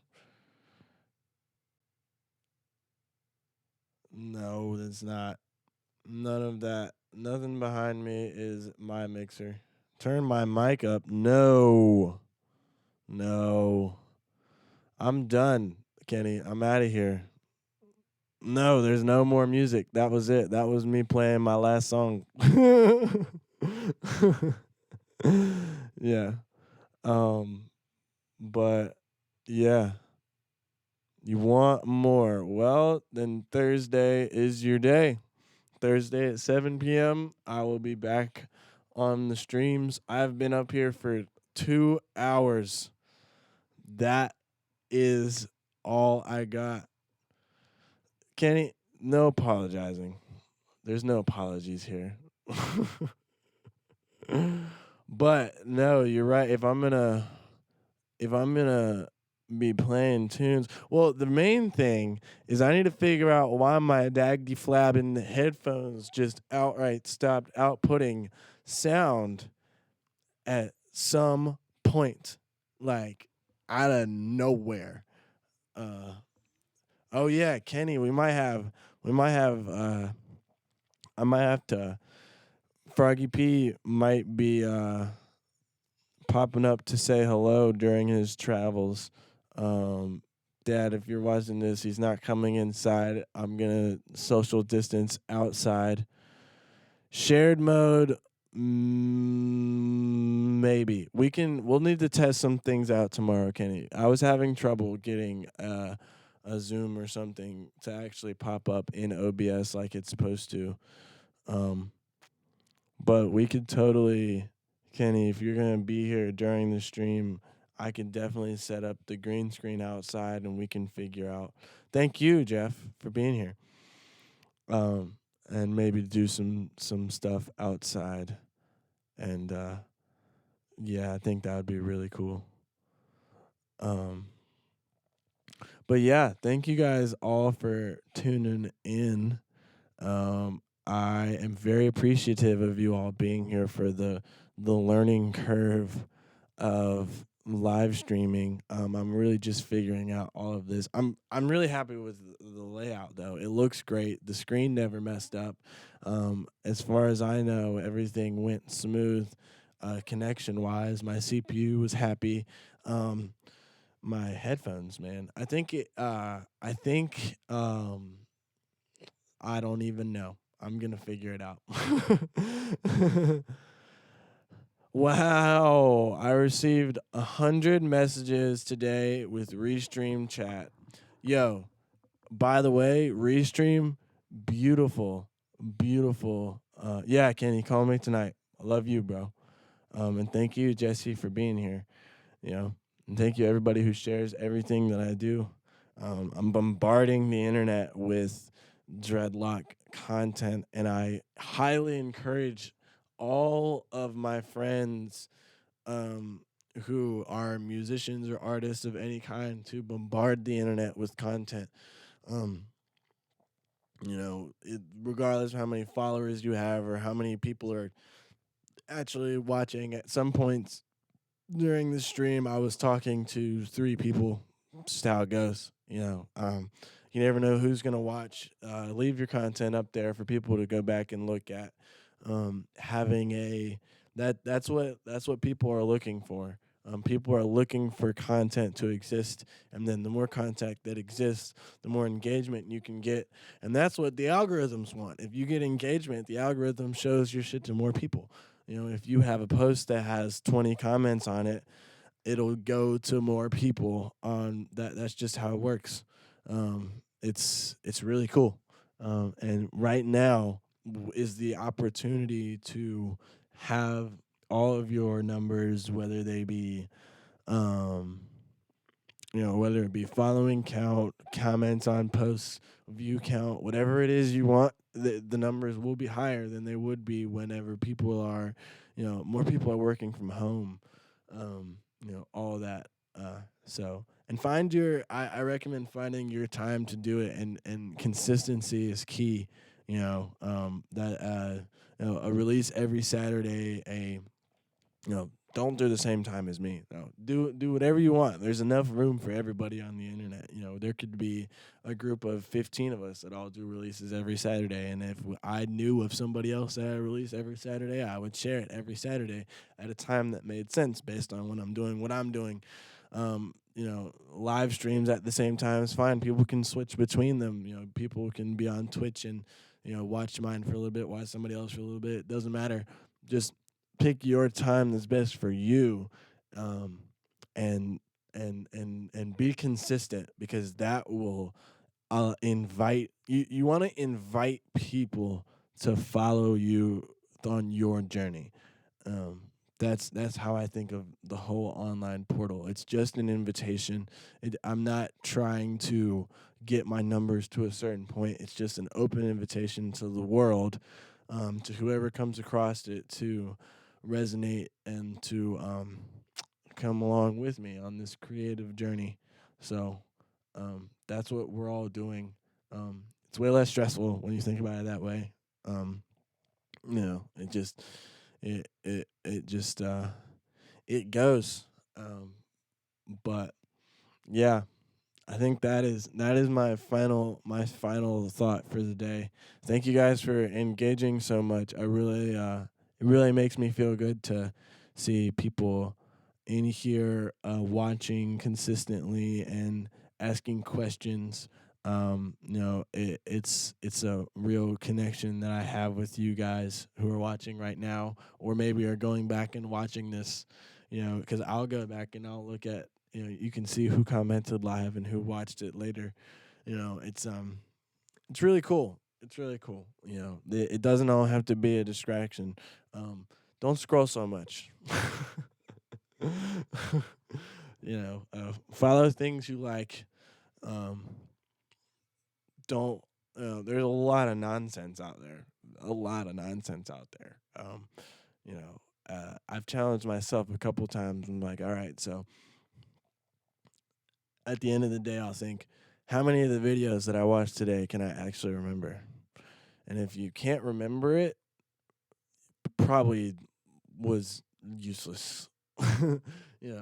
Momentary entertainment can be okay in some scenarios, but that stuff just blocks the mind from being able to grow sometimes. You're distracting yourself from whatever growth could be right in front of you when you're just laughing at a montage of people hurting themselves, like jumping off building. It's like there's a lot of useless stuff out there. Um, so, you know, but those are also people who are trying to push their content. There has to be viewers for there to be content creators. I challenge you to keep your content useful, to try and promote growth. To try and create an experience that is engaging and that won't be a complete waste of people's time. you know, um, but that sort of not useless but mindless content is good for some people. Some people work really really hard and then just don't want to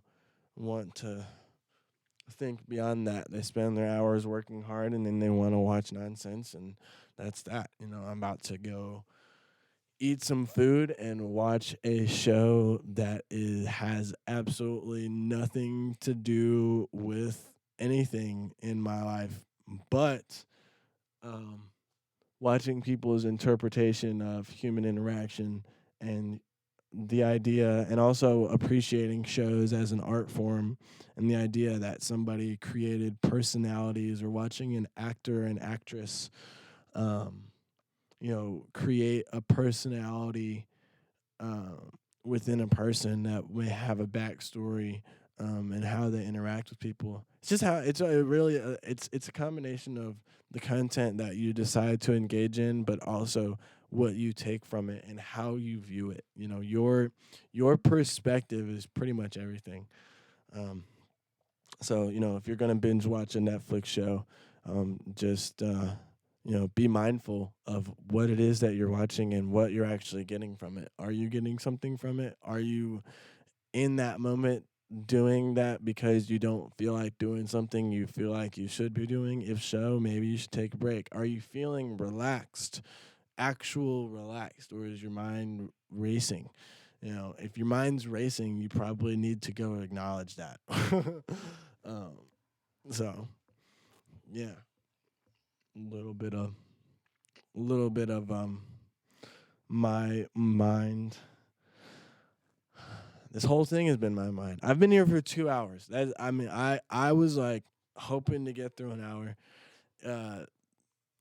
I definitely am gonna make sure that I have a lot more research done for my subject. Whenever I try to focus on a subject, I want to really have, because I knew, I didn't know. I learned a lot today. I knew kind of what I wanted to talk about with DJing. I think there was some good information in there. I think anybody who watched the first half, or if you go back and watch the first half, you might be able to get some insight, or maybe if you're a DJ, you might hear a few things that you didn't know about the origins. Yeah. So, research stuff. It's cool to know stuff.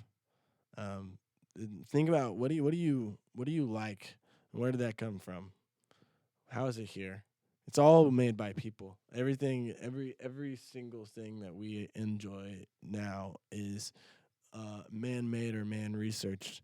So it either was made by somebody as a concept, or you know if it's something about nature, you can learn about it because people have dedicated their lives to almost every subject at this point, and that's awesome.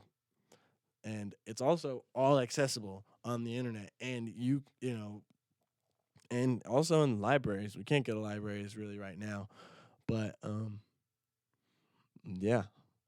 No, I am a rambling man. I'm getting really hungry.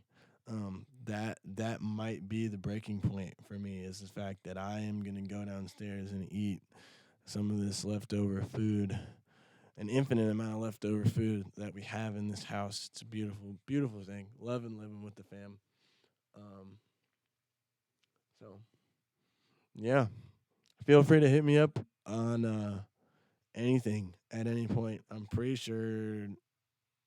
Yeah, yeah. Message me. Message my dreadlock page. Message my personal Michael Boss page. Message me on Instagram.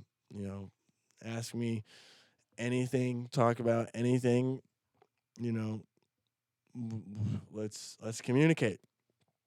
Um, that's like I said that before. That's kind of what this whole thing stems from. I want to communicate. Because I see myself on this solo, like, living um, pretty far away from most people as time goes on. But we have the ability to connect no matter what. Um, there was this little. I was watching a live stream. This guy just mixing old reggae records, and the title said, "Physical distancing, social togetherness." That is the wave. Absolutely. Um, but yeah, thank you all for tuning in. I really, really appreciate you all tuning in, being a part of this with me. Thursday at 7 p.m., I will be back. Peace. I'll be back, but I'll be jamming though. I'm going to be jamming. Now, peace.